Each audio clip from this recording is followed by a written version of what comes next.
Olá, meus amigos, boa tarde. Essa é a gravação da reunião do Grupo de Pesquisa Constitucionalização das Relações Privadas. Hoje o nosso tema tem como expositores o professor José Barros Corrêa Júnior, da Universidade Federal de Alagoas, o professor Gustavo Andrade, da FAFIR, pesquisador do CONREP, junto ao UFPE. O tema a ser tratado será o humor e os limites da liberdade de expressão. Inicialmente vai competir o professor Barros fazer uma breve exposição, seguindo dos debates do professor Gustavo Andrade e já convidando a todo mundo que está aqui na sala a se inscreverem para as perguntas para o debate que vai se seguir aqui pelo chat da sala. Agradecendo aqui a presença do professor Gustavo. Gustavo, eu vou tirar o destaque de você e o meu destaque e deixar aqui apenas o professor Zé Barros no destaque para que ele possa começar com as suas considerações. Barros, meu caro, bem-vindo, a palavra é sua. Obrigado, Marcos. Eu vou compartilhar aqui uma tela com vocês, até para que eu tenha um pouquinho de organização, que não é uma das minhas melhores características. Recentemente descobri o transtorno de déficit de atenção e aí descobri por que não era tão organizado assim. Mas quando o Marcos me perguntou o que a gente poderia discutir, um dos temas que eu sugeri foi sobre essa questão do humor, sobre a sátira e os limites à liberdade de expressão. Por que foi escolhido esse tema? É uma coisa um pouco óbvia, porque nos últimos meses, a gente pode botar aí nos últimos 2 meses, a gente teve no mundo, em especial aqui no Brasil, 2 grandes discussões sobre limite ao exercício de humor. A gente teve o caso do filme do Danilo Gentili, que é um filme antigo, que veio à baila mais uma vez a discussão sobre esse filme, e tem o caso do Chris Rock na apresentação do Oscar com uma piada que ele teria feito com a Jada Pinkett Smith sobre a falta de cabelo dela. E aí ela está no filme do G.I. Jane 2. Toda essa questão não é nova, essa discussão sobre limite de humor. A gente, se for voltar muito no tempo, a gente vai ter o caso do Porta dos Fundos. Se a gente voltar um pouco mais, a gente vai encontrando inúmeros casos no Brasil e fora do Brasil. Mas, para a gente organizar aqui, entender bem o que é humor, se ele vai ter algum limite ou não, porque, a depender de quem a gente pergunta, alguns dizem que não tem limite. O limite é a própria pessoa que está fazendo humor, e outros, por situações claras, imporiam um limite à ideia, essa liberdade do humor. Mas, vamos lá, o que seria necessariamente a ideia que a gente vai ter aqui de humor? Quando a gente vai falar sobre isso, a gente parte de uma linha comum que seria a liberdade de expressão. Por quê?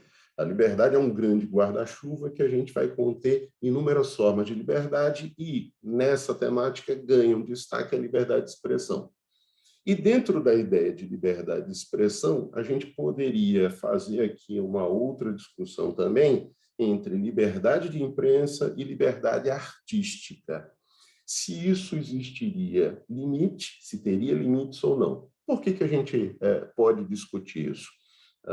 Durante um bom tempo, eu próprio costumava dizer que os direitos eles não são absolutos. Não teríamos direitos absolutos, em especial quando a gente vai avaliar direitos fundamentais como a liberdade.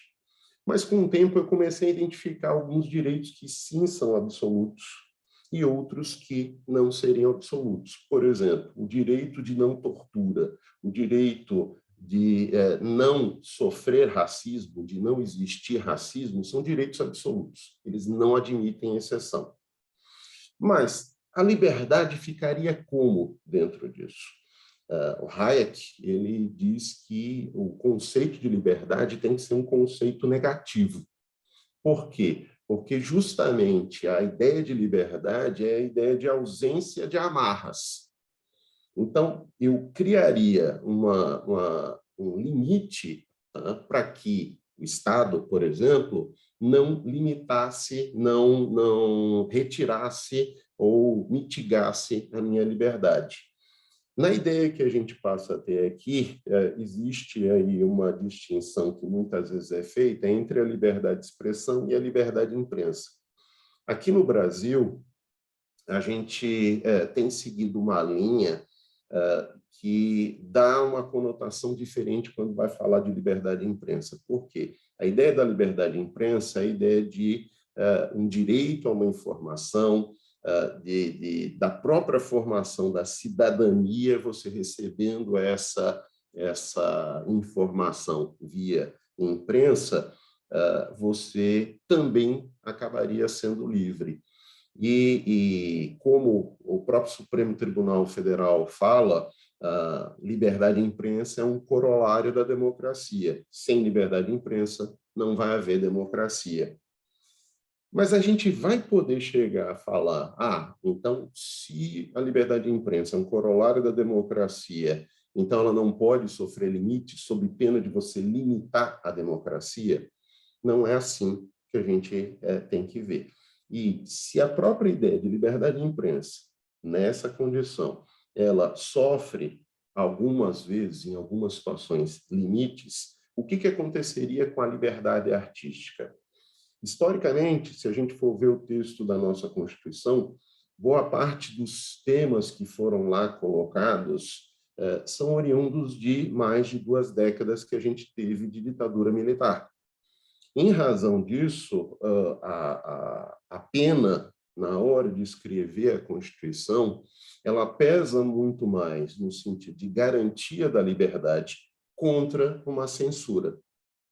E essa ideia a gente vai acabar vendo no artigo 5º da Constituição, em outros momentos da Constituição, quando eu limito a existência de censura contra, por exemplo, a arte, que a gente vai ver aqui. Então, o artigo 5º da Constituição, no inciso 9, ele diz: é livre a expressão da atividade intelectual, artística, científica e de comunicação, independentemente de censura ou de licença. A partir dessa ideia, a gente vai questionar aqui, ok, é livre, mas será que eu posso impor algum limite que não caracterize censura? Será que qualquer decisão de uma autoridade, inclusive judiciária, seria encarado como censura? Qual é a própria definição do que vai ser censura aqui? A mesma ideia a gente acaba vendo na Declaração Universal de Direitos Humanos. O artigo 27, por exemplo, ele diz: todo ser humano tem direito de participar livremente da vida cultural da comunidade, de fruir as artes e de participar do progresso científico e dos seus benefícios. 2. Todo ser humano tem direito à proteção de interesses morais e materiais decorrentes de qualquer produção científica, literária ou artística, da qual seja autor. Ok, eu vou ter essa proteção sendo autor, mas e se eventualmente essa produção ela vier me atingir? Como é que a gente vai trabalhar isso? Quando a gente vai falar da ideia de humor, na verdade, é uma vertente artística que a gente vai ter. Então, dentro dessa ideia, partindo dessa ideia de liberdade artística que a gente tem e de uma tese geral de impedimento de limites, seguindo meio que a linha do Hayek ao definir liberdade, a gente vai ver que a gente vai ter várias nuances do que seria essa ideia de humor. Não é coisa nova, é coisa antiga. Quando a gente vai falar da ideia do humor, por exemplo, de você ver pinturas rupestres sendo colocadas de forma satírica. Mas o que é a sátira? A sátira, na verdade, etimologicamente falando, vem de uma expressão que seria um prato cheio. Seria a ideia de você misturar várias ideias, vários conceitos a ponto de você fazer uma crítica social, em especial quando a gente vai falar de pessoas públicas. Então, isso não é uma novidade, isso já é antigo, a ponto de ser feito em várias formas, em poesias, mas a gente também começa a fazer isso através de paródias. Então, você faz uma paródia, por exemplo, o caso do Porta dos Fundos, todo final de ano faz uma paródia bíblica, por exemplo, discutindo aí uma série de questões. Pode ser feito isso? Não pode ser feito? Será que eu posso pegar uma música, uma novela e fazer uma paródia? Como é que fica isso? A ideia geral que eu vou colocar aqui para tudo isso seria concentrada, condensada no que seria o humor. O humor, na verdade, não é a forma que a gente vai tratar aqui o humor daquilo que é para ser engraçado. A etimologia da palavra humor vem justamente de humus, de líquido, em que você representaria todos os elementos da natureza através de líquidos que compõem o próprio corpo. Então, quando você fala na psicologia, está questionando o humor de alguém, você não está questionando se ela está feliz, você está questionando se ela está feliz, se ela está triste, se ela está séria, se ela está deprimida, quais seriam os seus humores. Aqui, humor no sentido de fazer a graça, e aí a sua conexão com a arte. Dentro dessa ideia, a gente já começa a fazer uma série de críticas a alguns usos do humor. Por exemplo, a própria expressão humor negro, noir, hoje já é considerada como uma forma politicamente incorreta de você definir um humor que seria melhor definido como um humor ácido. Então, você faz a crítica, só que essa crítica ela é mais ácida, e ao invés de você definir esse gênero como humor negro, já que ácido seria no sentido ruim, você tiraria essa conotação racial para chamar de humor ácido. Então, a gente já começa também a ver o quê? Que as próprias pessoas que trabalham com humor já começam a revisar conceitos próprios para evitar que acabe causando dano ou desconforto a alguma pessoa. Mas a ideia de arte e humor, eu acho que se destaca nisso, é transgressivo.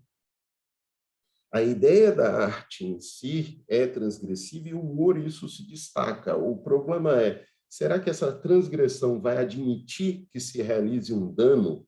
Então, toda essa evolução da ideia de humor, ela vai acontecendo e eu coloquei aqui a ideia do stand-up comedy como um destaque, porque ele vem, em especial dos Estados Unidos, lá no século XIX, para o século XX, a gente tinha o Teatro Vaudeville, que seria uma série de apresentações de vários artistas variados, com apresentações bem populares. E que dentro disso se fazia também humor. Dessa ideia, você começa a tratar do humor feito de uma forma sozinha, de uma pessoa que tem que ter uma fluidez, um pensamento muito rápido para conseguir levar a plateia sozinha naquele resultado que ele deseja, que seria fazer a graça. Só que esse humor ácido, ele vem ganhando cada vez mais acidez, cada vez mais conotações mais agressivas nos últimos tempos do que a gente tinha antigamente. A gente tem, por exemplo, alguns humoristas, como, por exemplo, aqui no Brasil, Léo Lins, em que ele tem um entendimento que não existe limites ao humor, existe limite ao lugar de onde se faz humor. Então, ele chega e diz, olha, se eu encontrar uma pessoa anã na rua, eu não vou fazer piada com ele. Mas se ele estiver na minha peça, eu chamo ele lá para cima, ele vem, eu vou fazer piada com ele. Então, a preocupação dele não seria o indivíduo, se ele se ofende, mas o lugar que isso vai acontecer. Ele está no lado, o extremo espectro que a gente vai ter aqui, das pessoas que defendem que não há limite ao humor, o limite é o próprio humorista que vai dar.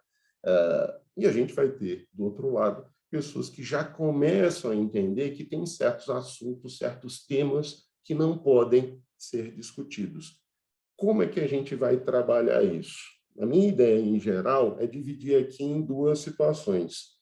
O humor tratado na questão do que envolva as piadas, em apresentações, em esquetes que você faça numa apresentação de stand-up comedy, e aqui a gente vai começar falando sobre a questão de um filme de comédia e se eu posso, eventualmente, proibir a veiculação desse filme. O que aconteceu no Brasil? Esse filme é um filme de 2017 e voltou à discussão esse filme, que não teve lá no passado, mas voltou à discussão porque um deputado, eu confesso que não me lembro nem o nome, nem de onde é esse deputado, eu acho que é do Rio de Janeiro, se eu não me engano, ele resolveu fazer um vídeo criticando o filme Como se tornar o pior aluno da escola, dizendo que ali haveria uma apologia à pedofilia e exigindo que esse filme fosse tirado de plataformas de streaming, fosse proibido.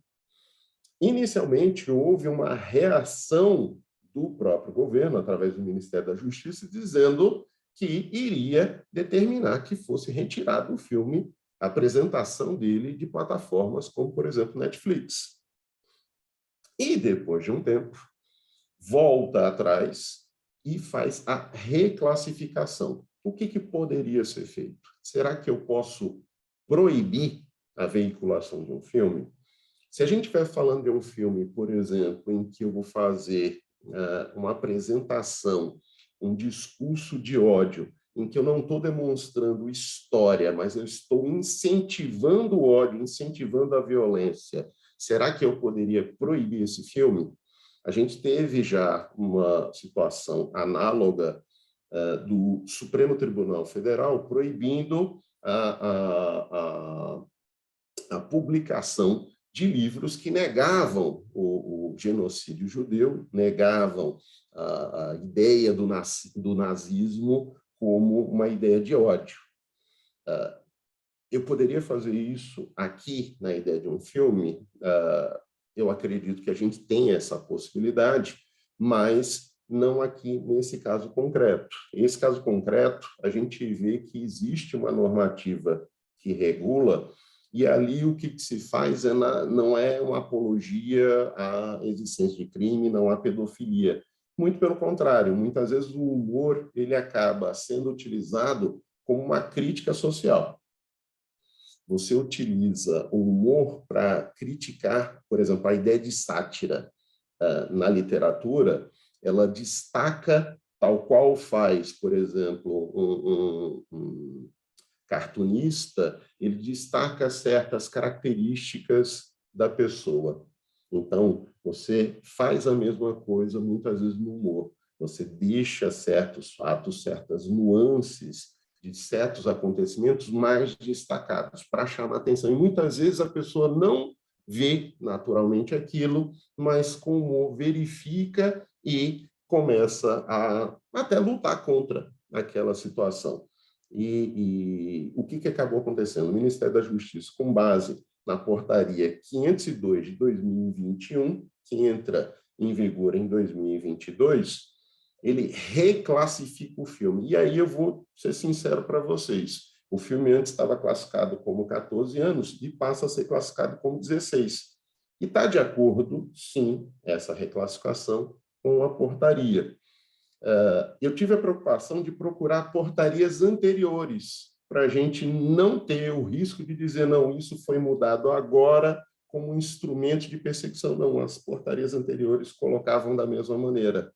Se você tem, eventualmente, um risco aí eu já vou pular aqui para vocês verem onde eu quero chegar. Se você tem um risco, por exemplo, menores de idade, em que haja uma apresentação de um ato de pedofilia, que no caso desse filme não há claramente isso, há uma oferta e as crianças não aceitam aquela oferta daquele diretor, professor que vira diretor de escola. Eu não assisti o filme, só vi exatamente essa cena. Nesse caso aqui, eles reclassificaram o filme para 16 anos. Mas, em momento algum, eu posso censurar, realizar cortes, né, a esse espetáculo ou a um filme. Isso está bem colocado na portaria, em vários momentos. E o Ministério que edita essa portaria, de início, tenta proibir a veiculação do filme novamente através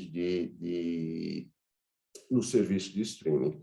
Qual foi o efeito que isso teve? Um efeito contrário. Né?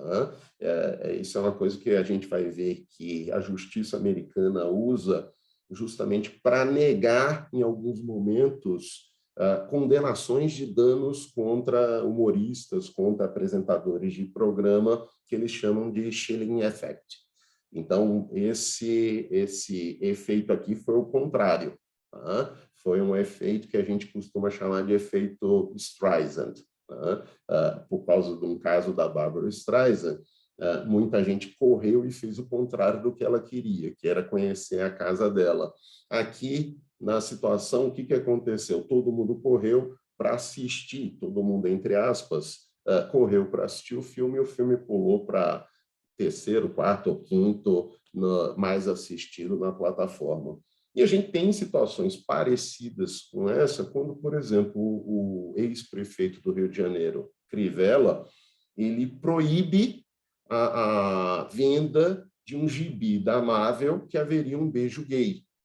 E o que aconteceu? Na feira literária, o gibi acabou, porque todo mundo correu para comprar aquele gibi, porque há esse efeito contrário muitas vezes. Então, aqui de início, o que a gente pode ter?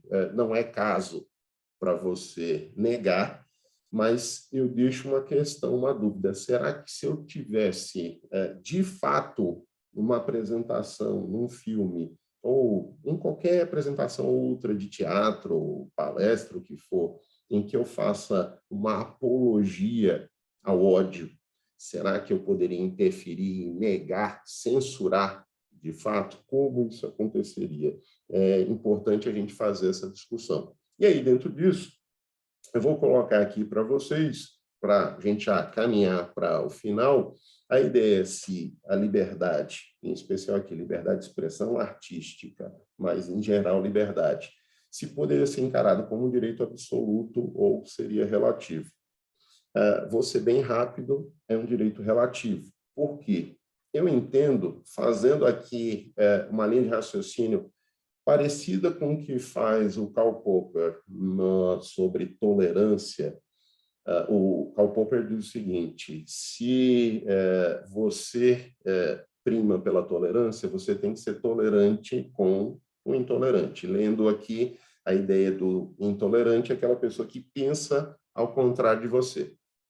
Mas quando esse intolerante ele priva você da sua vontade, usando violência, não necessariamente uma violência física, você ser tolerante com esse intolerante é o mesmo que você acabar a matar com a tolerância.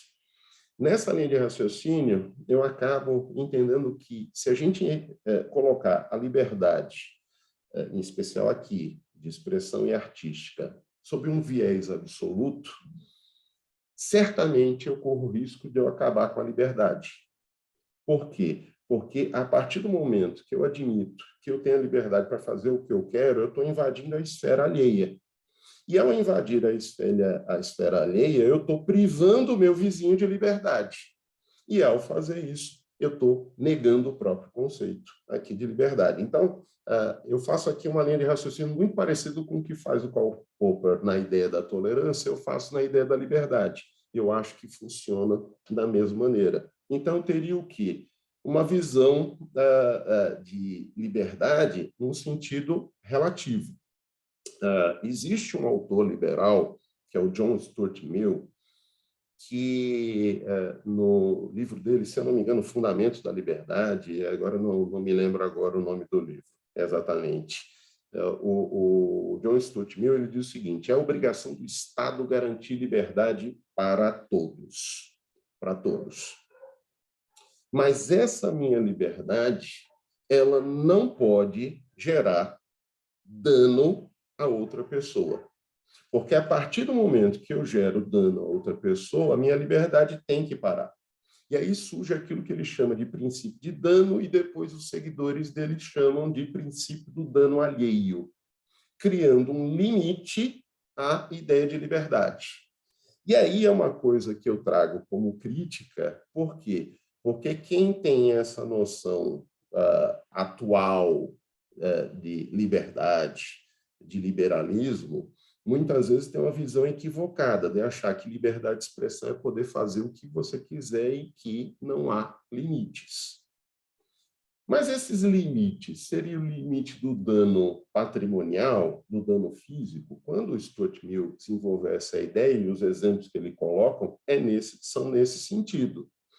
Mas hoje a gente também pode colocar os danos em caráter extrapatrimonial, que eu incluiria nessa limitação que a gente vai ter aqui. Então, essa ideia, até no liberalismo, de que a liberdade de expressão tudo pode, não se sustenta. Imagine quando você sai do liberalismo e vai tratar de bem-estar social. Então, aí a gente passa a ter uma intervenção, uma mão do Estado muito mais visível para intervir na relação, para dizer, algumas vezes, o que eu posso ou o que eu não posso fazer.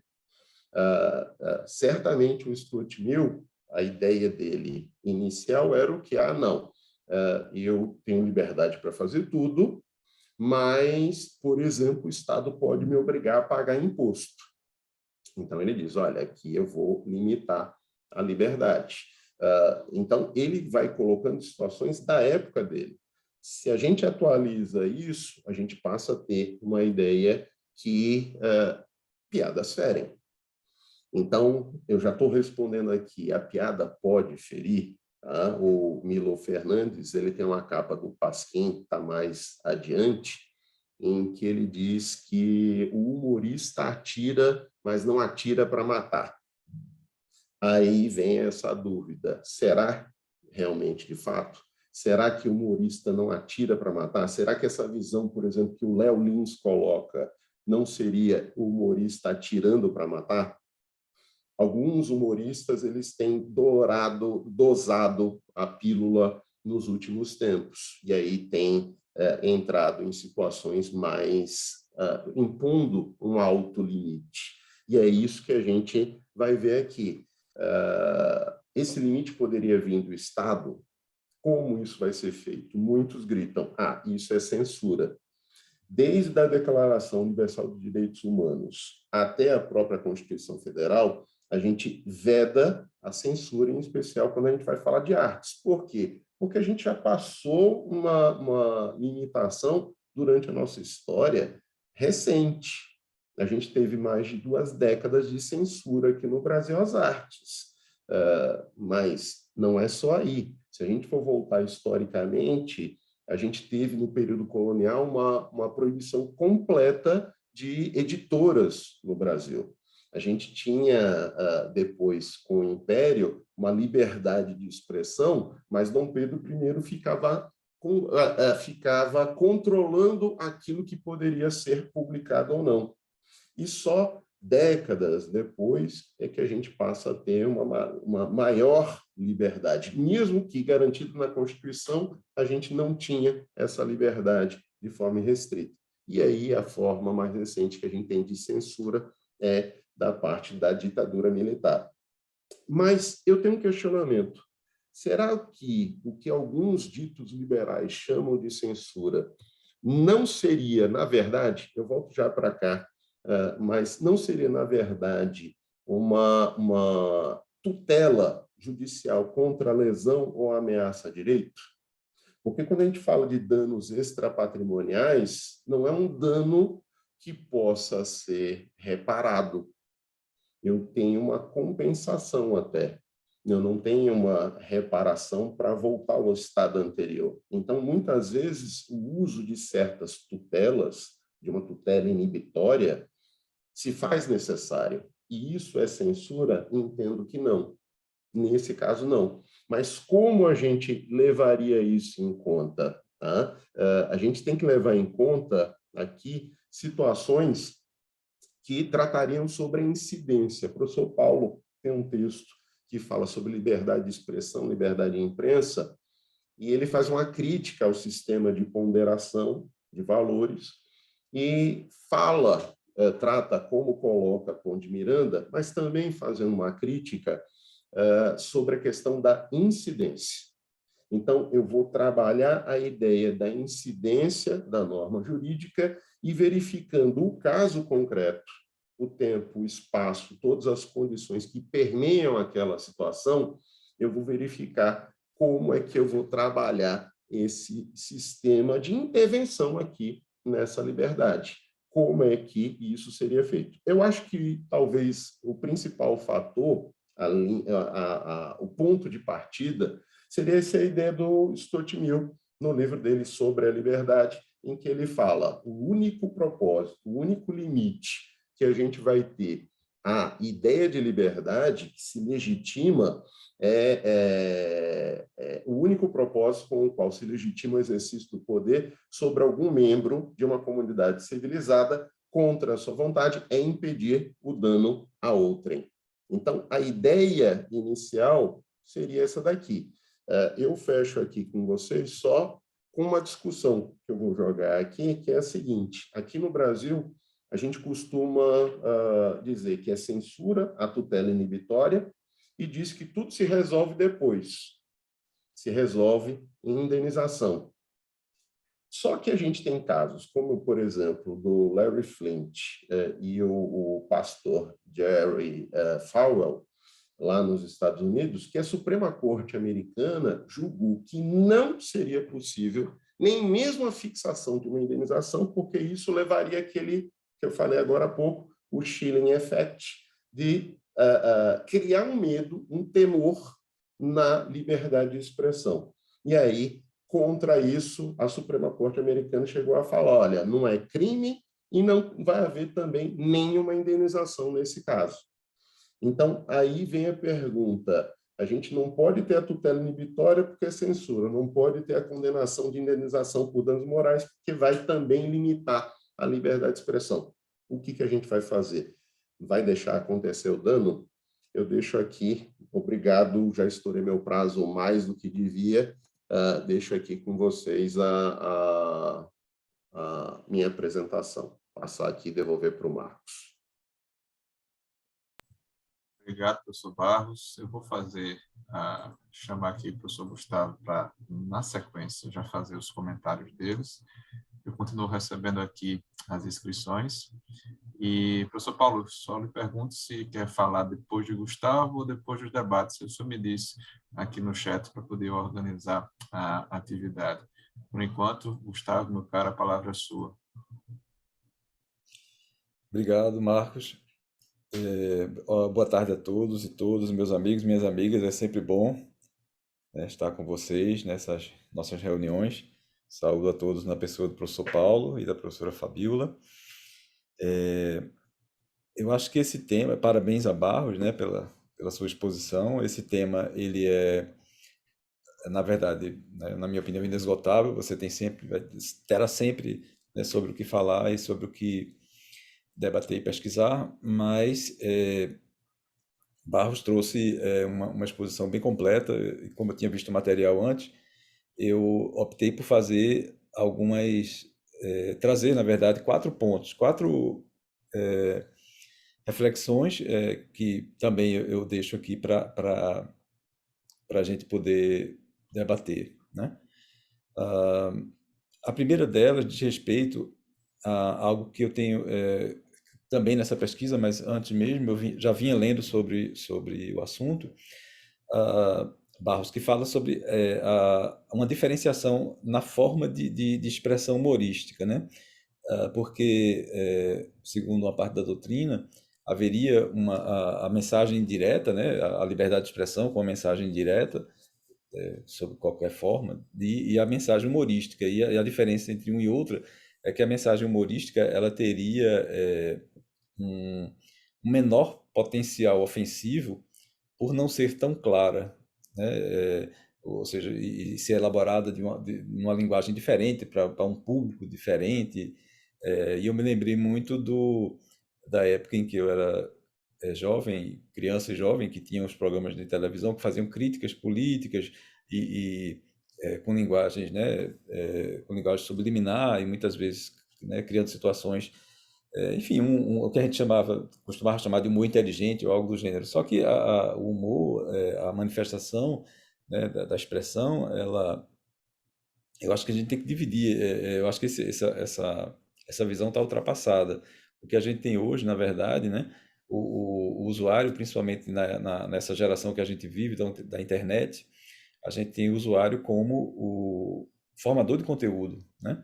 Então, eu não sei se a gente pode utilizar como critério a linguagem, a forma de expressão humorística, e considerá-la como menor causadora de potencial ofensivo, né?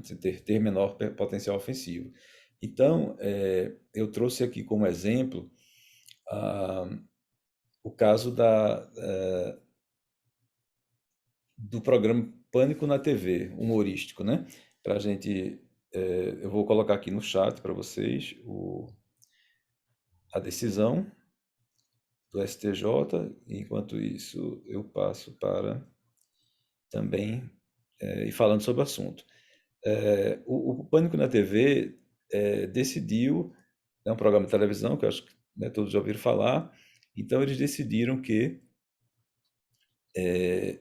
iam na rua para jogar barata nas pessoas, né?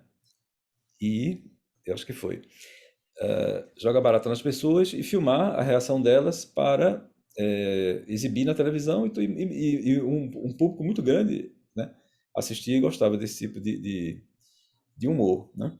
Então, na verdade, o humor, a linguagem mais direta do que essa não existe, né, nesses novos tempos. Então, o caso foi parar no STJ, a decisão está aí para vocês darem uma olhada. Os votos estão bem fundamentados e eu acredito que, lógico, que a empresa foi condenada, né? Foi uma das pessoas que foram filmadas, uma mulher que entrou com a ação e ganhou em todas as instâncias. Um outro ponto que também me chama a atenção, que Barros falou também durante a sua exposição e agora, no final, é a questão da censura, né? E principalmente a censura prévia. Como o Barros bem colocou, né, a gente teve com a Constituição a extinção, né, dos órgãos oficiais de censura, mas, ao menos na minha opinião, eu que sou contra qualquer tipo de censura, embora ache também que, evidentemente, em algumas situações, né, extremas ou, digamos, em que a tutela inibitória possa, né, ser necessária, mas essa classificação, esse serviço de classificação indicativa, independentemente dessa portaria nova, né, na verdade é um resquício da ditadura, né? E hoje, muito mais, né, me parece ainda muito mais desnecessário a princípio, em função de que a gente tem, nas próprias plataformas de streaming, como a Netflix, onde está exibido esse filme, né, que Barros fez menção, ferramentas para que os próprios pais vetem ou não o acesso dos menores ao conteúdo, né? Então, eu acho que, na verdade, e um outro problema sério nessa questão da classificação indicativa é que nunca houve, até porque elas são feitas, né, por portarias do Ministério da Justiça, nenhuma discussão com a sociedade civil acerca da questão, né? Simplesmente são funcionários públicos que a gente nem sabe, na verdade, quem são, funcionários do Ministério da Justiça, que estabelece esses critérios. Houve, aqui também ainda falando de censura, houve uma festa no Rio, no campus da Universidade Federal Fluminense, uma festa que ocorreu lá no campus, não me lembro que bairro é, mas enfim, o nome da festa era Xereca Satânica. O caso também foi parar na verdade, houve um inquérito, né, na Polícia Federal e foi parar no Ministério Público Federal. O Ministério Público Federal, então, ele promoveu o arquivamento do inquérito e citando aqui umas decisões, uma decisão do TRF3, né, que é da região de São Paulo, do Rio, desculpe, e mais que já foi, decisões que já foram prolatadas também com relação com fundamento em outras decisões já que tinham sido tomadas pelo Supremo, né? Então, eu trouxe aqui só um trecho, né, de uma decisão do TRF que tratava de uma ação civil pública, na apelação de uma ação civil pública movida contra o programa Big Brother Brasil, que também está muito em voga, né? E dizia o seguinte, entre aspas: não cabe ao Estado decidir o que é e o que não é cultura, ou o que pode ou não pode ser veiculado pelos meios de comunicação, sob pena de censura. Não cabe ao Judiciário exercer controle de conteúdo ou qualidade das manifestações artísticas reproduzidas pelo programa Big Brother Brasil em nosso meio cultural, mas sim aferir se houve ou não abuso no exercício da liberdade de expressão, o que não ocorreu em caso. Nessa decisão também, o TRF faz menção à DPF 130, né, conhecida justamente por ter julgado a constitucionalidade de dispositivos da lei de imprensa, em que se afirma que o artigo 220 da Constituição, diz o Supremo, deve ser interpretado como um mecanismo constitucional de calibração de princípios, na medida que os direitos que dão conteúdo à liberdade de imprensa são bens de personalidade, que se qualificam como sobre-direitos. Daí que, no limite, as relações de imprensa e as relações de intimidade, vida privada, imagem e honra são de mútua excludência, no sentido de que as primeiras se antecipam no tempo às segundas. Eu também vou colocar, eu acho que vou colocar aqui também a decisão, aliás, a promoção de arquivamento do Ministério Público para vocês. Só um segundo, é rápido.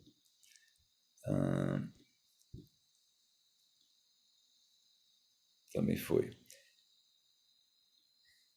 Bem, eu falei 4, já vou para o terceiro agora, né? Também uma decisão muito interessante aqui é do STJ, também vou passar para vocês no chat, acerca da paródia como limite ao direito do autor. Né? Eu não tinha visto esse caso, é o caso de um blog ou um site chamado Folha de São Paulo. A empresa Folha da Manhã, que é a empresa que veicula a Folha de São Paulo, ela entrou com uma ação contra o cidadão Mário Ito Bocchini, que é justamente o responsável pelo domínio desse site, que se chama folhadesaopaulo.com.br. A Folha, né, argumentou que o site usava o seu nome e tipo gráfico semelhante, e com isso violaria a sua marca. Né? Essas questões eram sempre decididas sob a perspectiva da violação à marca, etc. E aí, na primeira instância, essa ação foi julgada parcialmente procedente e foi obstado o uso do sítio, né, do site do réu. Mas ele não foi condenado à indenização. Foi apenas proibido de veicular o seu site. Entendeu o magistrado de primeira instância que, além do teor crítico, que não poderia ser vedado em razão da liberdade de expressão, o site também tinha uma conotação comercial. E isso extrapolaria a intenção meramente jocosa, crítica, né, típica mesmo da sátira ou da paródia.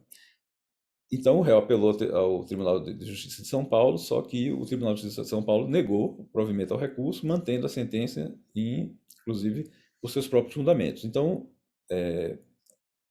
o processo sobe para o STJ, e no recurso especial, justamente os advogados do site, né, Folha de São Paulo, eles lançaram como fundamento do recurso a violação ao artigo 47 da Lei 9.610, de 98. E o voto vencedor foi do ministro Luiz Felipe Salomão, que, entre outros vários fundamentos, é um voto bem extenso também, tá aí, tem mais de 53 páginas, entendeu que a atividade exercida pela Falha de São Paulo encontra regramento no direito do autor, que é mais específico do que o direito de marcas. Que, no caso, o site seria realmente uma paródia, e que a paródia, além de estar inserida no direito constitucionalmente garantido à liberdade de expressão, é uma limitação ao direito do autor. O que diz o artigo 47 da Lei 9.610?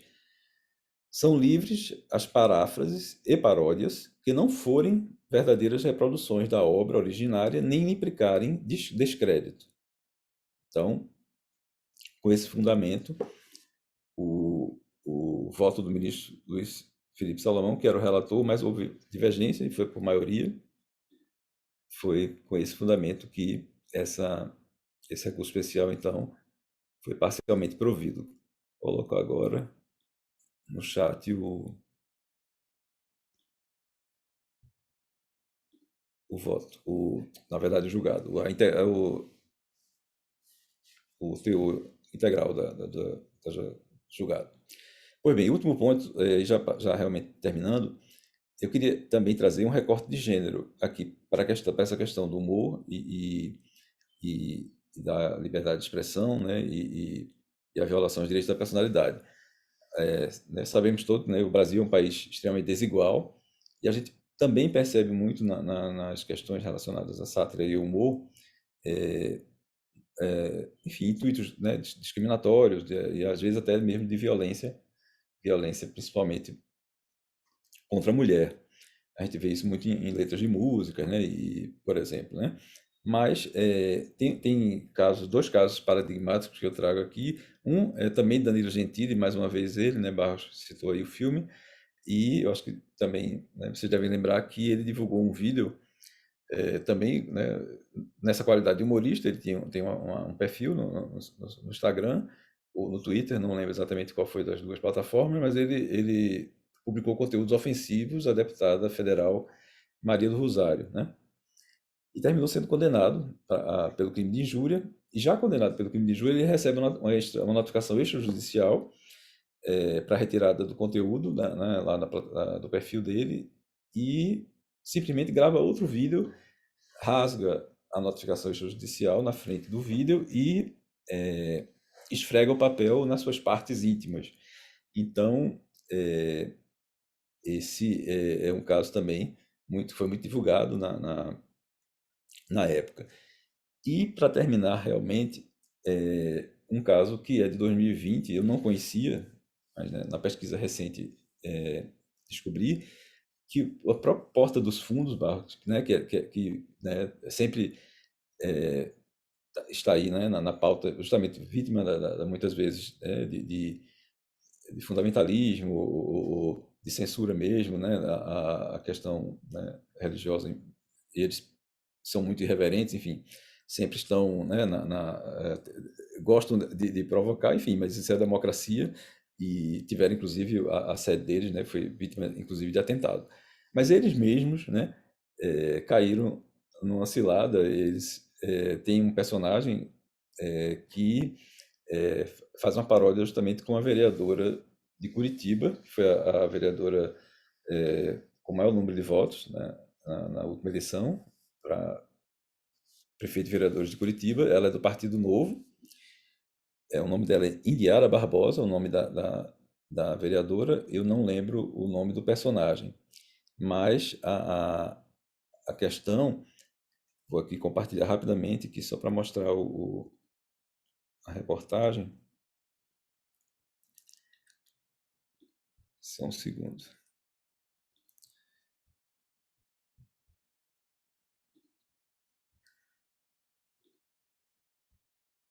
Aqui.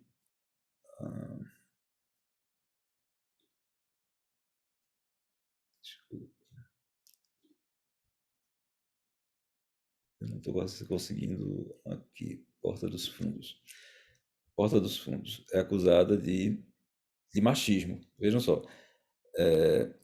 Eles publicaram um vídeo em que uma personagem chamada Yolanda Ramos afirma que se elegeu vereadora mais votada de Curitiba pelo Partido Novo, né? Assim, o vídeo falava que era a vereadora mais votada de Curitiba, era também foi eleita pelo Partido Novo e que ela teria vazado ela teria sido eleita por ter vazado fotos íntimas na internet, né? Nudes e fotos, né? de outra natureza. Então, dada essa coincidência, né? Aí, outros parlamentares do próprio partido, inclusive de outros partidos também, fizeram muitas críticas, mas o Porta dos Fundos, né? Diante enfim, do seu comportamento de uma forma geral, reconheceu ter extrapolado, pediram desculpas, né? E também fizeram uma nota que eu não estou encontrando aqui, mas enfim, fizeram uma nota, pediram desculpas e retiraram o conteúdo eles próprios da plataforma. Então, é isso. Eu queria trazer só esses 4 pontos para servir aí de início, né? Para a gente poder debater. Espero que tenha contribuído e passo de novo a palavra para Marcos. Obrigado, Gustavo. A gente vai seguir aqui nos comentários. O professor Paulo vai abrir agora as fases das observações. Professor Paulo, a palavra é sua. Bem, foi boa a instigação de José Barros sobre o humor e os riscos do humor, e as achegas do Gustavo Andrade, que deu ênfase ao risco de censura. E esse tema, ele, como eu falei, é instigante, porque o riso ele suaviza a vida, né? E sempre temos uma atitude assim muito complacente com o riso, mesmo quando ele se apresenta de um modo assim lesivo às pessoas e ao direito das pessoas. Eu gostei da ênfase dada por ambos, especialmente pelo José Barros, ao problema do dano, né? Quando, por exemplo, em alguns agora desses casos julgados e trazidos pelo Gustavo, quando o uso do humor, o humor é usado para aprofundar preconceitos de gênero, étnicos, raciais, e que o Barros denomina de se é possível essa liberdade absoluta, que no fundo redundaria no que ele chamou de paradoxo da extinção, a extinção da própria liberdade, né? Se ela é absoluta e não há qualquer limite.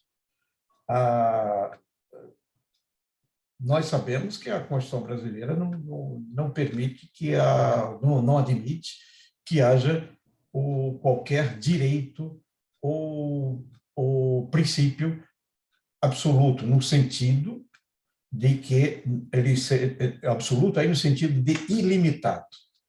É incompatível com a Constituição, e por isso essa necessidade de sopesamento diante de cada caso concreto, como bem destacou o Barros.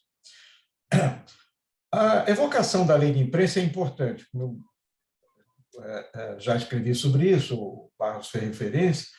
Eu sou crítico não do resultado dela, mas dos fundamentos da decisão do Supremo, que agiu sob o impacto da censura durante o período da ditadura, e o Supremo, então, termina por atribuir primazia, que me pareceu uma primazia quase absoluta, né? Como chamou, usando uma figura de metalinguagem, que seria estaria acima de quaisquer outros princípios, a liberdade de imprensa, a liberdade de expressão, e que, como gênero, incluindo aí a liberdade de expressão, quer dizer, ou seja, uma primazia sobre os direitos da personalidade. E aí remete o dano à reparação a posteriori, a reparação do dano a posteriori. Como é que nós vivemos e sobretudo agora com o advento das mídias sociais, e a a perpetuação do dano. Então, esse aqui é um dilema, porque não se resolve. O dano continua se perpetuando. Então, você vê essa decisão do Supremo em relação à lei de imprensa, ela praticamente impediu a prevenção do dano.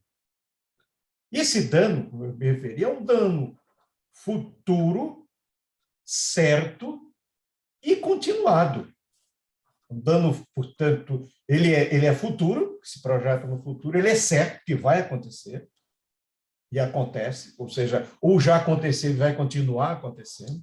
Essa lesão ao direito de personalidade, especialmente a privacidade, a intimidade, a vida privada das pessoas, o sigilo. E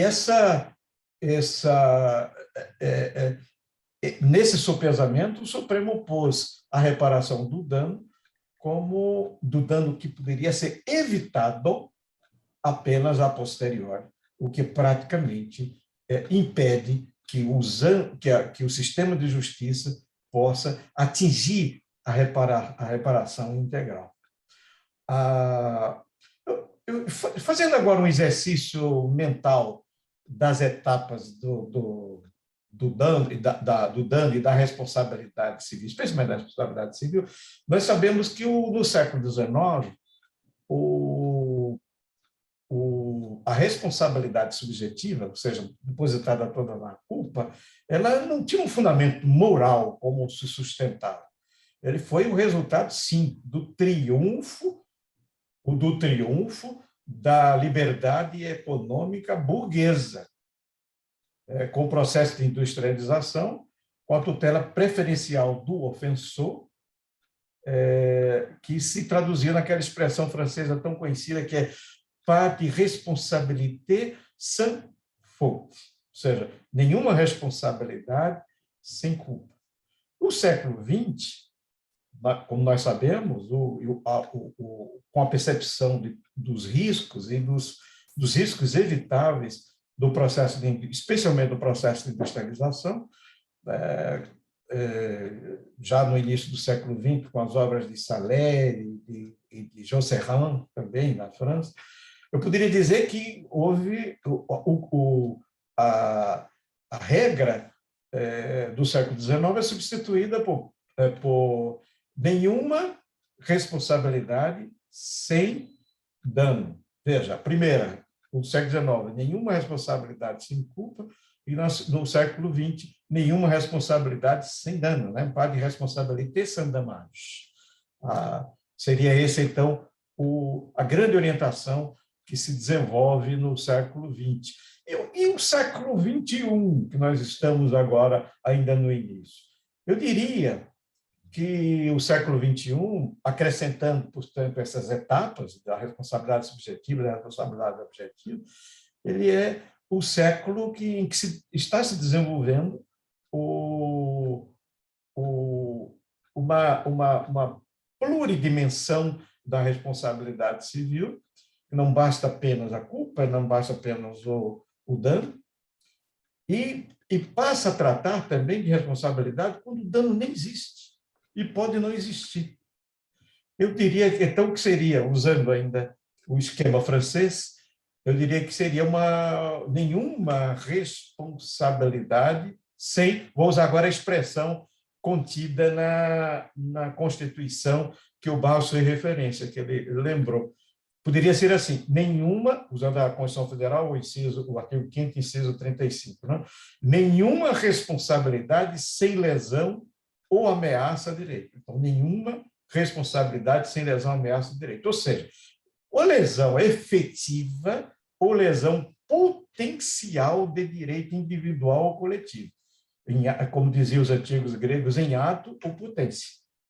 Então, não basta apenas a culpa, não basta apenas o dano, interessa agora a lesão a direito individual ou coletivo em ato ou potência. Eu acho que isso está traduzido bem nesse dispositivo lembrado pelo Constitucional, lembrado pelo Marcos, que é da Constituição, que é lesão, que ninguém poderá ser subtraído à justiça quando houver lesão, a lesão, assim que está na Constituição, lesão ou ameaça de direito. Ameaça aí é potência, o direito é a lesão potencial. Né? Inclusive, incluindo aí, então você tem a prevenção ou inibição do dano, a precaução, que nada tem a ver com o dano, é para evitar o dano, a ação não com vista a determinado dano, mas é para que o dano nunca aconteça, a precaução, por isso que há essa distinção que a doutrina faz corretamente entre prevenção e precaução, e a responsabilidade sem dano, que eu venho trabalhando isso já há vários anos. Lembro, como exemplo, o abuso do direito, que dispensa o dano, o abuso do direito. E a responsabilidade imputável a quem abusa do direito, do próprio direito. Outro exemplo é o da recuperação de ambiente degradado, ainda que tenha sido degradado pelo exercício de ato de atividade lícita e autorizada pelo poder público, como o exemplo da mineração. Né? A recuperação do meio ambiente após o desaparecimento da jazida, e a sua imposição e, portanto, a assunção e determinação e imputação de responsabilidade, porque aí não se caracterizaria como dano, a não ser que pensasse, grosso modo, que qualquer intervenção no meio ambiente poderia ser qualificada como dano. Então, vejam vocês que temos que encontrar um caminho dentro dessa linha de evolução da responsabilidade civil que possa não apenas haver uma reparação ex post facto, mas possibilidades abertas de inibição do dano. Quando o dano é certo, ele ocorrerá em relação à liberdade de expressão, inclusive do humor. Quando o dano for certo. E isso mesmo com essa linha tênue entre o que o Gustavo chamou tanta atenção, da censura, para que não se caracterize, nem possa ser uma porta aberta para a censura. E aí vem a dúvida. As medidas inibitórias que foram expandidas no Código de Processo Civil de 2015, elas seriam incompatíveis com a Constituição Federal, com a liberdade de expressão, aí incluído o humor? Essas medidas inibitórias que foram, como eu falei, expandidas, que estão aí no Código de Processo Civil, não seria um caminho? Ou será que, dentro dessa linha que me pareceu absolutista da decisão do Supremo, quando declarou a inconstitucionalidade da lei de imprensa, também se entenderiam que elas seriam incabíveis quando se pudesse dizer que agora, mesmo quando ele seja preconceituoso, que ele agrida não só pessoas, mas grupos, gênero, como eu fiz referência, grupos étnicos, grupos raciais. Quantas vezes nós não caímos nas gargalhadas quando alguém está utilizando, faz uma piada que agride grupos étnicos, agride a mulher, expressando aquilo que está no mais profundo da nossa consciência coletiva, e que são esses preconceitos que vão passando de geração a geração. E não se ter medidas inibitórias que se possa recorrer ao Poder Judiciário. Então, em suma, são questões como essa que mostram que o tema que me pareceu até curioso quando o Barros trouxe o assunto, e que se revela assim, cheio de tantas nuances. Então, portanto, meu parabéns aos expositores. A gente tem 2 inscritos, Carla e Elaine, nessa ordem. Eu vou passar a palavra para Carla, para a Elaine, e depois, se concordar, eu vou devolver a palavra para o Barros para as considerações dele sobre as observações que foram feitas aqui ao longo da tarde. Então, Carla, é com você, inicialmente. Boa tarde a todas e a todos. Adorei a explanação de Barros e a complementação de Gustavo e as considerações do professor Paulo. Eu escrevi, junto com o professor Carlos Edson, sobre esse tema no nosso último livro, que foi o livro de Liberdade de Expressão. O artigo fala justamente do mérito do riso, né? E assim, só para destacar algumas questões, é que o humor, a liberdade de humor, ela pode chegar a situações danosas, como o professor Paulo falou, extremas, como foi o caso das charges do Charlie Hebdo, né, que resultaram em 11 mortes por conta de uma charge que mexia com a religião de uma determinada comunidade. Então, são situações que chegam a um caso extremo, inclusive de morte, de modo que o exercício da liberdade de humor não está autorizado a sair atirando para tudo que é lado, né? O Tribunal Europeu de Direitos Humanos, no julgamento de uma determinada situação em que se discutia a liberdade de humor, ele elegeu alguns critérios, e a partir desse julgamento e da análise de outros julgados apreciados no judiciário brasileiro, o programa Pânico teve várias vezes vários processos apreciados pelo STJ, e com base nessas situações, eu e o professor Carlos Edson, a gente procurou construir critérios objetivos que resultassem em parâmetros para o exercício da liberdade de humor, de modo que não cabe ao judiciário analisar se a piada teve graça ou não, mas se causou ou não dano. Então, o que se discute no judiciário não é se foi engraçado ou se deixou de ser engraçado, mas se houve dano à personalidade de outra pessoa ou não. E aí, na junção dessas análises, os critérios utilizados, né, vou só enumerar aqui rapidamente, né, qual foi o propósito perseguido pelo autor da piada? O autor da piada, ele estava com um ânimo de agredir alguém, ou ele estava com um ânimo de fazer uma piada? Esse é um primeiro ponto que é utilizado pelo Tribunal Europeu. O outro é o espectador razoável.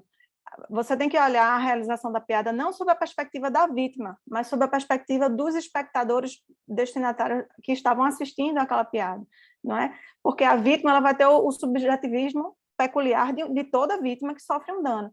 Mas os outros que estavam assistindo, o espectador, que é chamado de espectador razoável, ele considera aquilo danoso ou não? Poxa, que piada pesada, né? O que causa aquela...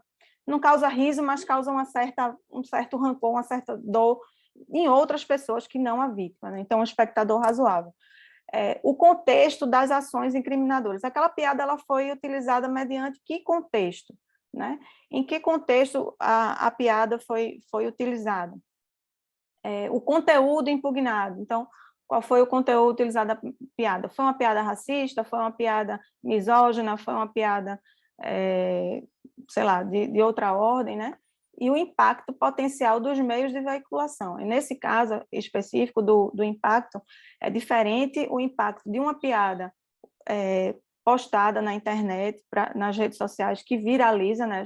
A gente chama de viralizou, né? Todo mundo viu, todo mundo assistiu, como o caso do Will Smith, que foi televisionado e replicado por várias e várias vezes, né? A piada que o Chris Rock fez e o tapa que ele levou na sequência, né? Ou aquela piada que foi realizada numa peça de teatro para um grupo pequeno de pessoas. Então, esse impacto da piada também é levado em consideração na hora da valoração por parte do judiciário em relação à existência ou não de dano. E um outro comentário que eu queria fazer, que é uma situação que a gente vai ter muito problema nas eleições, são as chamadas deepfakes, né? São as piadas em que se satiriza, se coloca o rosto de uma pessoa o rosto de uma pessoa num determinado corpo e faz uma paródia de uma música. Enquanto a deepfake é identificada rapidamente como piada, não há problema algum. O problema é quando essa deepfake é feita para resultar em fake news, né, que aí já é uma questão mais grave. Então, se coloca o rosto de Dória num quarto com não sei quantas mulheres e aquela imagem é verdadeira ou falsa, aquela, aspas, piada já virou uma mentira, né, e já resultou num dano muito mais grave, né? Em situações políticas, e aí não é o caso da deepfake, tem o caso do garotinho, né, que o número dele eleitoral era 666, e aí começaram a se fazer piadas a respeito do 666, ligando essa numeração ao número da besta. Então, se você votasse no 666, você estaria votando no demo, no diabo, né? Então, são essas correlações que, quando a gente for enfrentar o período eleitoral, a gente tem que ter um olhar mais frio e mais cuidadoso, né, em relação à liberdade de humor. Obrigada, era só isso.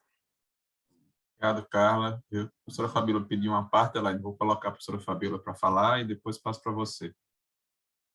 Professora Fabíola. Oi, Marcos. Oi, Elaine, obrigada. Mas sempre problema de ordem, viu, Marcos?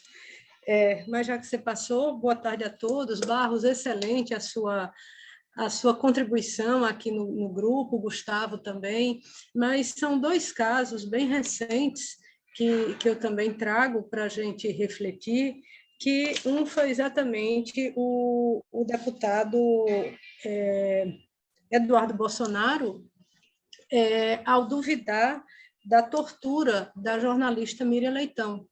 E depois, quando houve, certamente, por conta de toda a repercussão que houve, ele simplesmente disse, olha, isso foi uma piada. Né? Então, até que ponto? E aí, Carla, eu pego um pouco da sua contribuição também. Então, aqui, pelo jeito, aqui no Brasil, nós ainda não caminhamos para definições mais concretas, de critérios mais objetivos. Porque, veja, dentro aí até mesmo do que você colocou como possíveis critérios, agredir alguém, o contexto, quer dizer, qual é o contexto de você simplesmente dizer, não, você não sofreu tortura, pelo contrário, quer dizer, uma situação, e aí pegando um pouco o que Barros colocou no início, até que ponto essa situação também não estaria, que não cabe nenhum tipo de exceção. Né, o que passou, como o Barros disse, o nazismo, o racismo, a tortura, até que ponto isso daí, e alguém simplesmente chega e diz, não, isso está no campo da liberdade de expressão, foi uma piadinha, né? E aí vem também o que Paulo acabou de colocar. E esse dano? Já era um dano certo? Ele já estava efetivamente com essa pretensão de atingir? Né? Qual o contexto que isso foi? E também uma coisa que também me chamou muita atenção recentemente com esse julgamento do Daniel, em que um dos ministros diz assim, não, foi brincadeira, isso tudo foi bravatas, porque ele não vai conseguir concluir o que ele disse, são agressões impossíveis de serem concretizadas. Então, mostra o quanto a gente está ainda muito no limbo nesse debate. Era só isso, Marcos, muito obrigada. Passar Eu queria agora só para a Elaine. um minutinho, Marcos, só com uma coisa que eu Carla. esqueci de falar, é rápido. No caso do Will Smith, eu acho importante registrar que o que resultou no tapa, e aí eu não estou justificando o tapa, mas assim, chegou a essa situação extrema, não era a primeira vez que o Chris Rock estava fazendo piada com ele. Quase que toda a cerimônia do Oscar que o Chris Rock participou, ele fazia uma piada com ele, com a mulher do Will Smith. Então, chegou a publicar em rede social, quando o Will Smith deu parabéns para a esposa, aí ele pegou e soltou lá uma piadinha. Ah, sua esposa atual é muito compreensiva, né? Aí a questão de não ter nenhum indicado negro na cerimônia de um determinado ano do Oscar, e aí o Will Smith protestou e a esposa também, aí ele fez uma piada eu não acho nada demais, e olha que ele também é negro, né? Mas eu não acho nada demais o Will Smith não ter sido indicado ao Oscar. Eu também não acho nada demais ele ter ganho 20 milhões, aí citam o nome de um filme que ele fez e que foi um fracasso. Então, veja, quantas vezes o Chris Rock não utilizou de situações ácidas, de piadas ofensivas em relação ao Will Smith. Então, eu sei que é a situação do Will Smith. E isso dividiu opiniões, né? Eu até publiquei ontem no Migalhas uma coluna sobre esse tema específico. Né? Essa questão do Will Smith dividiu opiniões. Porque muita gente diz, ele mereceu o tapa, assim. Não, ninguém merece um tapa, não é? Principalmente numa cerimônia de Oscar. Mas o comportamento dele, reincidente de várias vezes, em várias cerimônias, está fazendo piada com o Will Smith, terminou resultando nisso. Lógico que isso não justifica, mas findou por resultar nisso.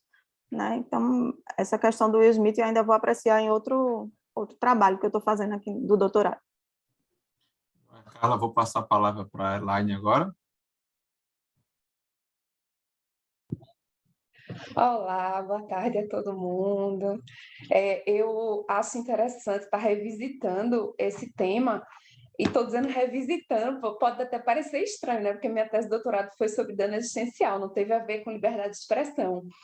Mas, recentemente, eu tive um colega que trabalhava comigo na faculdade e que foi demitido, e que ele se aproveitou das redes sociais para dizer da frustração dele enquanto professor de entrar na famosa teimosinha, que eu não sabia o que era, mas na Justiça do Trabalho, a cada 30 dias você vai e verifica se existe dinheiro, né, na conta daquele que está sendo executado para que você veja se haja o pagamento ou não.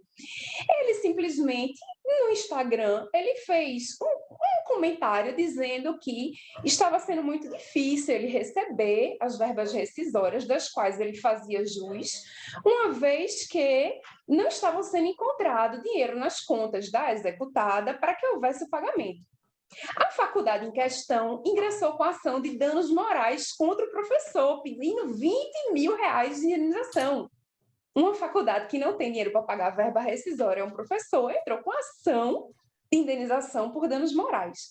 Aí, professor Paulo, a primeira coisa que eu me perguntei, né, logo que eu vi todo esse embate, essa discussão, foi: a gente tem, de um lado, a súmula 227, né, que já garante a pessoa jurídica ter dano moral. Do outro lado, a gente tem, justamente na terceira jornada, né, do direito civil, o enunciado 189, que ele diz justamente que na verificação do dano à pessoa jurídica, uma vez que você fala dano moral e associa personalidade civil, portanto, ao artigo 11 até o 21 do Código Civil, se isso abrangeria a pessoa jurídica, uma vez que é um dano à personalidade. E a pessoa jurídica teria personalidade tão somente na pessoa daqueles que fossem os seus representantes legais. Então, a gente tem uma discussão sobre isso.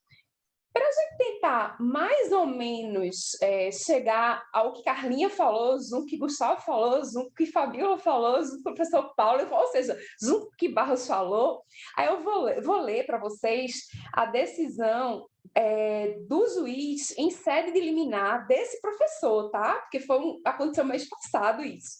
E eu achei importante, porque reúne todos os elementos constitutivos que foram falados anteriormente. Então, o juiz, ele negou a liminar de ser retirada a matéria do Instagram sob o argumento de que, primeiro, não se tratava de fake news. Segundo, como aquele processo judicial era público, qualquer pessoa que colocasse, até mesmo no Jus Brasil, poderia ter acesso. Então, aquilo ali nem era mentira e nem era um fato que corria em segredo de justiça.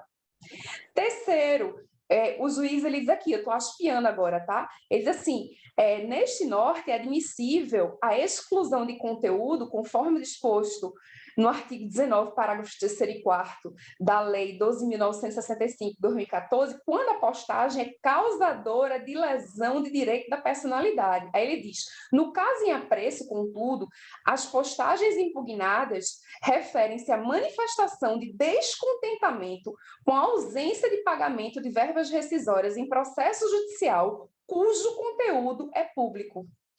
Ademais, conforme o próprio relato da petição inicial, ou seja, a petição que a faculdade entrou, a ação trabalhista de fato existe e as postagens retratam fatos ocorridos naqueles autos, o que indica não se tratar de fake news. Então, o juiz ele indeferiu a liminar, né, de suspender o conteúdo sob o argumento de algumas coisas que a gente debateu aqui, sob o argumento de serem verídicos, de você ter o direito de você falar sobre aquilo que você está sofrendo, ou seja, era um relato de uma pessoa, não estaria sendo tolhido desde o momento que ele não representasse uma ofensividade, era um comentário pessoal dele que ele estava fazendo, né? E eu penso muito, quando eu estava estudando os tipos de dano, para ingressar no dano existencial em si, que os italianos eles já falam direito constitucionalmente protegido. Ou seja, se de um lado a gente tem a cláusula geral, né, de proteção à pessoa humana, dignidade da pessoa humana, os italianos eles avançam, mas aí de uma forma, eu acho que um pouco exagerada, para colocar uma modalidade a mais de dano, para você considerar todo e qualquer dano a um direito constitucionalmente garantido. Independentemente desse dano ele ser individual, independentemente desse dano ele ser coletivo, não fazendo diferença, mas levando em consideração a lesividade ou a potencial lesividade do dano, que é o que nos diferenciaria do direito penal, por exemplo, que admite a simples ameaça, né, ou a simples cogitação, no caso de, se eu não me engano, aí os penalistas, né, a gente só tem civilista aí, mas no caso de você, crime de moeda falsa, né, de você ter aquele instrumento de falsificação da moeda, né? E aí, professor, eu fico num embate na minha cabeça, né, que se de um lado a gente tem o princípio do neminem ladere, né, que é você não causar prejuízo de sorte alguma a ninguém, de outro lado, você também não sabe como é que a pessoa está escutando a mensagem que está sendo transmitida.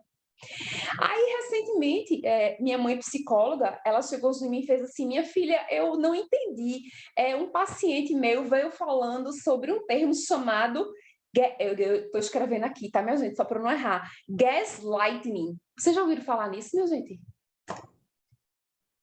Gaslighting. E o que é isso? Isso surgiu com um filme em 1944, um filme chamado Meia Luz, em que o homem, o marido, ele induz a mulher a pensar que ela está louca para poder ele se apropriar de todo o patrimônio dela. Isso como uma forma de incutir dentro da cabeça dela, mas com os pensamentos dele, né? De que ela estaria louca para ele se beneficiar. Seria o nosso atual venire contra facto próprio, né, professor? Ele faria ela se tornar louca e se beneficiaria disso. Aí, para estudar esse gaslighting, para poder explicar para minha mãe, eu fui estudar o que é sexting. E o sexting não significa, na tradução ao pé da letra, de sexismo, mas o sexting, se você separar sex de sexo, e texting de texto, um texto sexual que hoje em dia os adolescentes, eles vêm reproduzindo textos sexuais que eles recebem dos coleguinhas e já não é mais o revenge porn, né? Porque não tem a conotação de você estar tendo uma vingança pornográfica, mas a gente está tendo uma outra conotação de será que eu posso expressar o que eu entendo como correto sobre aquilo que talvez os meus pais não me falaram sobre sexo, porque isso é um tabu? Ou até que momento que Barros comentou, eu posso colocar numa revista em quadrinhos um beijo gay, porque um beijo gay não pode ser visto por toda qualquer pessoa que vá adquirir aquele gibi. Eu me lembro quando eu era mais nova, né? Isso há muito tempo, minha mãe não deixava eu ler nem Cebolinha, nem Chico Bento, que eram 2 gibis, porque ela dizia que Cebolinha falava helado, né? Que era o L pelo R, para eu não aprender errado o que se lia, e que Chico Bento ele era caipira. Então, assim, eu penso que já naquela época eu já tinha censura no gibi que eu podia ler, né? O pessoal fica brincando que o primeiro drone é a sandália havaiana que a mãe da gente mandava na gente quando a gente fazia besteira. E eu fico pensando se realmente o que o professor falou, né? A gente tem eu acho que a ponderação está entre a censura prévia, que não deve existir, e a liberalização sem prévia análise. E aí vem aquele jargão que a gente tem, é melhor perder um amigo do que perder uma piada. Será que isso não deveria ser revisto? Né? Já que a gente anda... Aí, Carlinha, só fazendo uma homenagem a você, não atirei o pau no gato, né? Por que esses jargões, essas piadas que a gente continua a emitir, né? Ainda sem pensar, né? Porque, veja, outro dia eu fui repreendida porque eu estava falando de criado mudo. Mas criado mudo foi como eu aprendi o nome daquilo que fica ao lado da minha cama. Mas se você levar isso ao nível colonial, criado mudo é aquele que ficava mudo ao lado do seu senhorio para estar ali abanando ele enquanto ele estava com calor. Então, o que eu tô apenas colocando, que eu sempre faço isso em todas as vezes, né? Sabem, quando eu vou falar é alguma coisa polêmica, né? Realmente. Mas é a revisitação de temas pretéritos e nomes, nomenclaturas, e a análise de temas futuros que a gente ainda não tem no ordenamento jurídico, mas que podem ser considerados como dano, professor. Porque imagina, se eu confesso intimamente a minha vida para alguma amiga minha, ela deixa de ser minha amiga, e essa minha amiga conversa confissões amorosas minhas com Gustavo, tô brincando, Gustavo, é só para fazer bullying, mas imagina, e isso cai em nome de outra pessoa. Ou seja, a gente está sempre nesse limiar entre o absolutismo da liberdade e a limitação do absolutismo, né? Era só isso que eu queria falar e obrigada, agradeço a colaboração aí. Obrigado, Elaine. Eu vou agora passar a palavra para o Barros. Barros vai ter 5 minutos, a gente está com um horário apertado para suas considerações finais. Mas me permitam uma última observação enquanto eu localizo o Barros aqui para colocar ele no destaque. Marcos, eu também queria... Claro, Gustavo. Prometo que é um Por minuto favor. antes de Barros encerrar. Era só para colocar, para deixar claro que, apesar de eu ser totalmente contra a censura, inclusive a censura prévia, e é muito difícil, na verdade, né, lidar com isso, como o professor Paulo disse, se o dano é certo, né, mas é também muito difícil de saber e conhecer isso, né, na velocidade em que as coisas acontecem hoje. O que a gente vê muito, na verdade, é alguns políticos ou empresários conseguindo liminares para que tal jornal, né, enfim, tal meio de comunicação não divulgue, né, algo que possam comprometê-los, etc. e tal. Mas era só isso, era para deixar claro que eu sou contra a censura, mas também entendo que, em alguns casos, né, desde que, como o professor disse, o dano seja certo e a gente tenha condições enfim, e tempo hábil para tanto, poder promover, sim, a tutela inibitória. Então, Reforçando só que é brincadeira, viu, Gustavo? Que fique registrado aí em ata, viu? Por favor. Acho que a gente começou falando sobre o dano como limite para a proposta do Barros de título, o humor e o limite à liberdade de expressão. E aí Gustavo trouxe o ponto da censura. E aí vale a pena chamar a atenção que nos julgados do STF não se distingue se a censura é pública ou se a censura é privada. E a discussão da censura privada ganha força nas plataformas digitais e na discussão recente sobre qual é que deve ser o limite da atuação do gestor da plataforma em relação à moderação de alguns conteúdos. Mas já que a gente tratou do dano, o professor Paulo colocou aqui a posição do STF como tendo a liberdade de expressão como algo preferencial. Mas ressaltou a necessidade de a gente pensar numa tutela preventiva do assunto. Mas quando o assunto vai para o judiciário, e nos casos que Gustavo trouxe para a gente, normalmente a gente trabalha uma responsabilidade pura e simplesmente de reparação do prejuízo, mas acontece que a reparação do prejuízo não guarda relação com o lucro obtido com a exploração de algumas postagens dessas. E aqui, para trazer mais um elemento para a discussão, a questão do lucro da intervenção.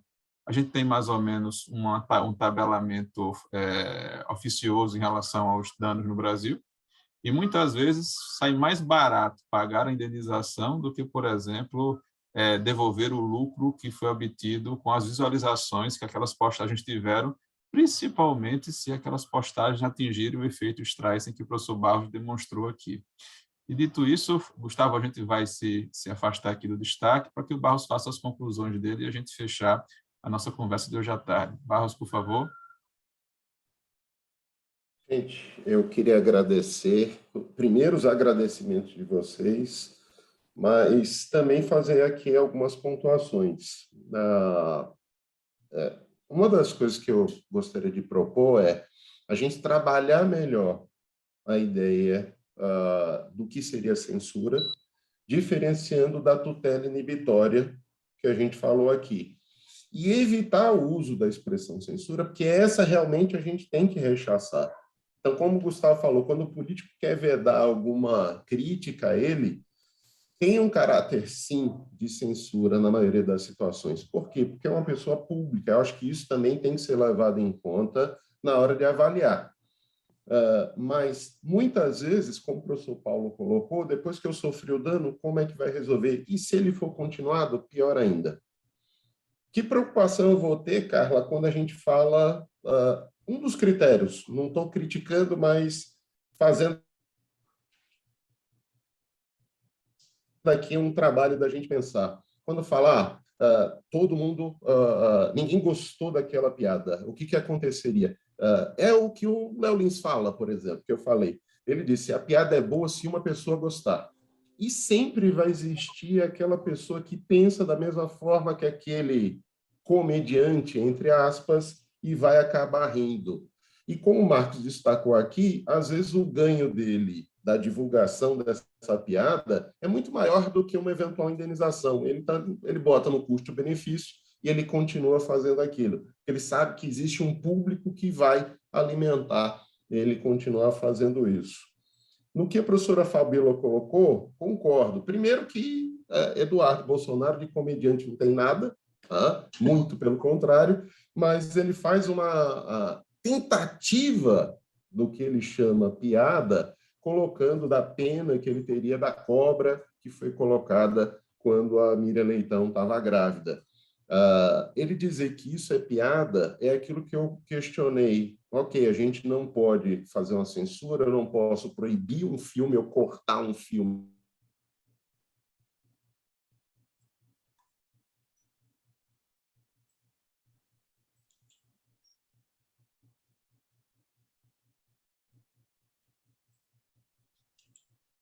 Caiu, né? Eu acho que ele travou. Estou vendo aqui só para checar, dando um minutinho para ver se ele consegue retomar. Mas provavelmente foi sim a internet dele. Deixa eu ver se ele consegue retornar. Marcos, você está ouvindo a gente?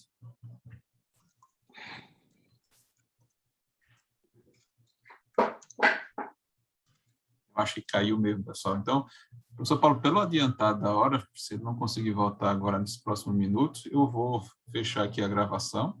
Acho que a gente teve uma tarde bem produtiva, com muitas discussões, com muitos debates. Ele está tentando conectar aqui novamente, eu vou esperar para vê-los. As pessoas que estão assistindo a gravação, queria convidá-las para assistir as gravações das reuniões anteriores, estão todas disponíveis aqui no YouTube. Vocês vão encontrar vários assuntos de interesse. Queria parabenizar todo mundo que falou hoje aqui, pelos seus comentários. Acho que cada um trouxe um aspecto, uma peça aí para completar esse quebra-cabeça da discussão sobre os limites da liberdade de expressão. E fecho aqui o vídeo nesse momento, por conta da questão técnica do professor Barros, agradecendo aí a audiência de todos e seguimos aqui na sala.